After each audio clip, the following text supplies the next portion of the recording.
Hi, welcome to my channel. അപ്പോൾ ഈ വീഡിയോയിൽ നമ്മൾ ടാക്കോമെട്രിയുടെ ഇമ്പോർട്ടൻ്റ് ആയിട്ടുള്ള പ്രോബ്ലംസും അതിലെ കാര്യങ്ങളും ഡിസ്കസ് ചെയ്യാനായിട്ട് പോവാണ്. അപ്പോൾ ഫസ്റ്റത്തെ നമ്മൾ ഈ വീഡിയോയിൽ ഡിസ്കസ് ചെയ്യണത് ടാക്കോമെട്രി കോൺസ്റ്റൻ്റ് എങ്ങനെയാണ് കണ്ടുപിടിക്കുക എന്നുള്ളതാണ്. അപ്പോൾ ഈ ഒരു വീഡിയോ കാണുന്നതിനേക്കാളും മുമ്പായിട്ട് നിങ്ങൾക്ക് ഇപ്പോൾ ITകളിലൊക്കെ പുതിയ ക്ലാസ് സ്റ്റാർട്ട് ചെയ്ത് തുടങ്ങും. അപ്പോൾ അവിടുന്ന് ടീച്ചർ പഠിപ്പിച്ച് തരുന്ന തിയറി ക്ലാസ്സുകൾ കണ്ടതിന് ശേഷമാണ് ഈ ഒരു വീഡിയോ കാണേണ്ടത്. കാരണം എന്ന് പറഞ്ഞാൽ തിയറി ക്ലാസ്സുകളിൽ എനിക്കിതിൽ പറഞ്ഞു കഴിഞ്ഞാൽ എനിക്ക് എൻ്റെ വീഡിയോസ് ലെങ്ത് ഒരുപാട് കൂടി കഴിഞ്ഞാൽ അത്തരം വീഡിയോ അപ്ലോഡ് ചെയ്യുമ്പോൾ ഒരുപാട് ഡാറ്റ വേണ്ടി വരും. അപ്പോൾ അതിൻ്റെ ഒരു പ്രശ്നം ഉള്ളതുകൊണ്ടാണ് തിയറി ഭാഗം സ്കിപ്പ് ചെയ്യണത്. അപ്പോൾ ഇതിൽ ഈ D1 S1 ഇങ്ങനത്തെ കാര്യങ്ങളൊക്കെ ഇതിൻ്റെ തിയറി ക്ലാസ് കഴിഞ്ഞിട്ട് നിങ്ങൾ ഇത് വന്ന് കാണുമ്പോൾ ഭയങ്കര സിമ്പിളായിരിക്കും. അപ്പോൾ ഫീൽഡിൽ പോയിട്ട് നമ്മൾ ആദ്യം തിയോഡലൈറ്റ് ഒരു പോയിന്റിൽ അല്ലെങ്കിൽ ടാക്കോമീറ്റർ ഒരു പോയിന്റിൽ സെറ്റ് ചെയ്യണം.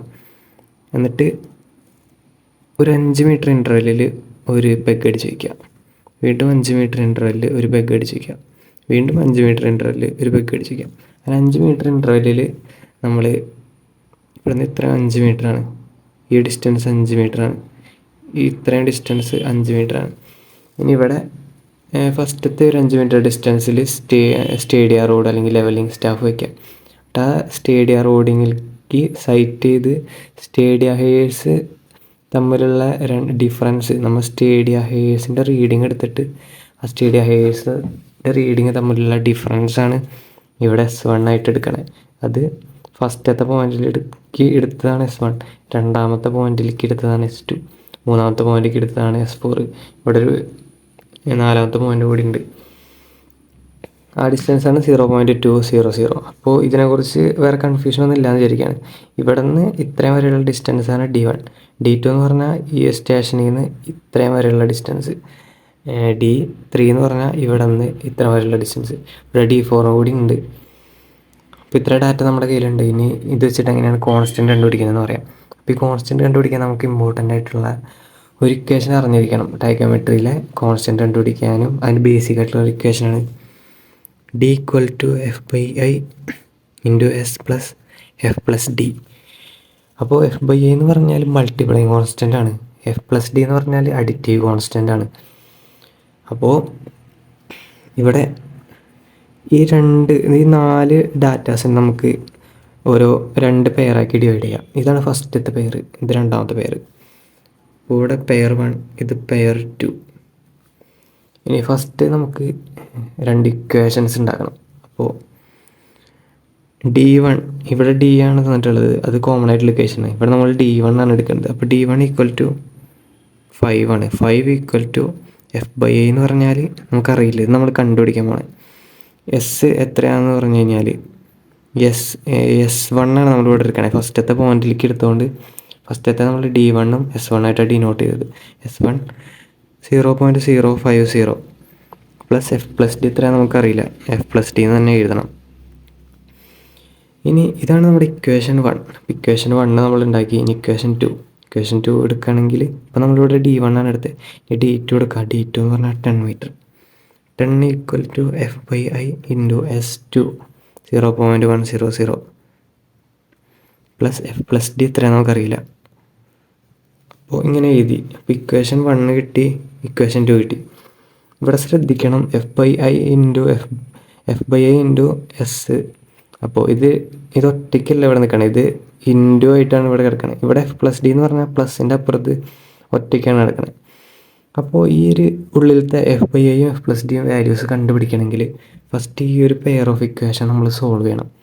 അപ്പോൾ ഇത് സിമ്പിളാണ്. ഈ ഒരു പെയർ ഓഫ് ഇക്വേഷൻ സോൾവ് ചെയ്യണമെങ്കിൽ ഇവിടെ ഇക്വേഷൻ 2 അല്ലേ വലുത്, ഇവിടെ 10 ആണ്. ഇവിടെ S നോക്കിയാലും ഇക്വേഷൻ 2 ആണ് വലുത്. ഇക്വേഷൻ 2ൽ നിന്ന് ഇക്വേഷൻ 1 കുറയ്ക്കണം. ഇക്വേഷൻ 1ൽ നിന്ന് ഇക്വേഷൻ 2 കുറയ്ക്കാനായിട്ട് പോവാണ്. അപ്പോൾ സിമ്പിളായിട്ട് നോക്കുകയാണെങ്കിൽ ഇവിടെ 10ൽ നിന്ന് 5 കുറച്ചിട്ട് 5 = 0.100 മൈനസ് 0.050 ചെയ്യണം. അപ്പോൾ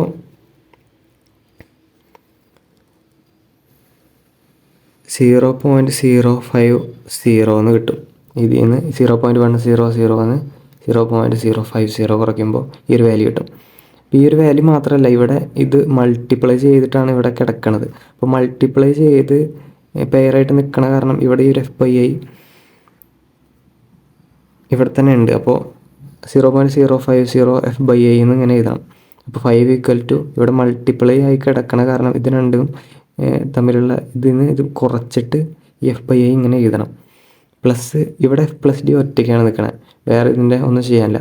F+d - F+d ചെയ്യുമ്പോൾ 0 വരും.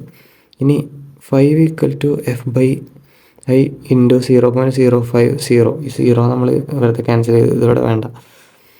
ഇനി ഈ F+d കണ്ടുപിടിക്കണം. ഈ ഒരു F+d കണ്ടുപിടിക്കണമെങ്കിൽ നമ്മൾ ഈ ഒരു F/iനെ മാത്രമായിട്ട് ഇവിടെ നിർത്താം. ഇവിടെ 5 ഉണ്ട്. ഈ 0.050 ഇവിടെ മൾട്ടിപ്ലൈ ആയി കിടക്കണ കാരണം ഇത് ഡിവൈഡഡ് ബൈ 0.05. അപ്പോൾ ഇതിൻ്റെ ആൻസർ എന്ന് പറഞ്ഞാൽ F/i = 5 ഡിവൈഡഡ് ബൈ 0.05 100 എന്ന് വരും. അപ്പോൾ നമ്മുടെ മൾട്ടിപ്ലൈയിങ് കോൺസ്റ്റൻ്റ് ആയിട്ടുള്ള മൾട്ടിപ്ലൈയിങ് കോൺസ്റ്റൻറ്റിൻ്റെ വാല്യൂ നമ്മൾ 100 എന്ന് കണ്ടുപിടിച്ചിട്ടുണ്ട്. ഇനി നമ്മൾ അഡിക്റ്റീവ് കോൺസ്റ്റൻറ്റ് കണ്ടുപിടിക്കാനായിട്ട് പോവാണ്. അപ്പോൾ എൻ്റെ മുകളിലത്തെ വാല്യൂസ് ഇപ്പോൾ കാണില്ല, നിങ്ങൾ മുന്നേ സ്ക്രീൻഷോട്ട് എടുക്കുക അല്ലെങ്കിൽ ഒരു നോട്ട്ബുക്കിലേക്ക് എഴുതി വയ്ക്കുക. ഇനി ഇവിടെ ഇക്വേഷൻ 1, ഈ ഒരു ഇക്വേഷൻ 1 അല്ലെങ്കിൽ ഇക്വേഷൻ 2 എടുക്കുക. കാരണം എന്ന് പറഞ്ഞാൽ F/iൻ്റെ വാല്യൂ നമ്മൾ 100 കണ്ടുപിടിച്ചിട്ടുണ്ട്. ഇനി F+dയുടെ വാല്യൂ കണ്ടുപിടിക്കണമെങ്കിൽ ഇത് നിങ്ങൾക്ക് ഇഷ്ടമുള്ളൊരു ഇക്വേഷൻ എടുക്കുക. ഞാൻ ഇവിടെ ഇക്വേഷൻ 1 ആണ് എടുക്കുന്നത്. ഇക്വേഷൻ 1 5 = F/i × 0.050 + F+d ഇങ്ങനെ എടുക്കണേ. ഇപ്പോൾ ഇവിടെ F/iൻ്റെ വാല്യൂ 100 നമ്മൾ കണ്ടുപിടിച്ചിട്ടുണ്ട്. ഇപ്പോൾ 5 = 100 എഴുതാം × 0.050 + F+d ഇങ്ങനെ തന്നെ എഴുതാം. ഇപ്പോൾ 5 = 100 × 0.050 എന്ന് പറഞ്ഞു കഴിഞ്ഞാൽ 5 ആണ് വരിക. പ്ലസ് F+d ഇങ്ങനെ തന്നെ എഴുതാം. ഇനി ഒരു F+dയുടെ വാല്യൂ നമുക്ക് കണ്ടുപിടിക്കണം. അത് ബേസിക് ഓൾജിബ്ര വെച്ചിട്ട് നമ്മൾ കണ്ടുപിടിക്കണം. അപ്പോൾ F+d എന്ന് പറയുമ്പോൾ 5 - 5 ആയിട്ട് വരും. അപ്പോൾ F+dയുടെ വാല്യൂ 0.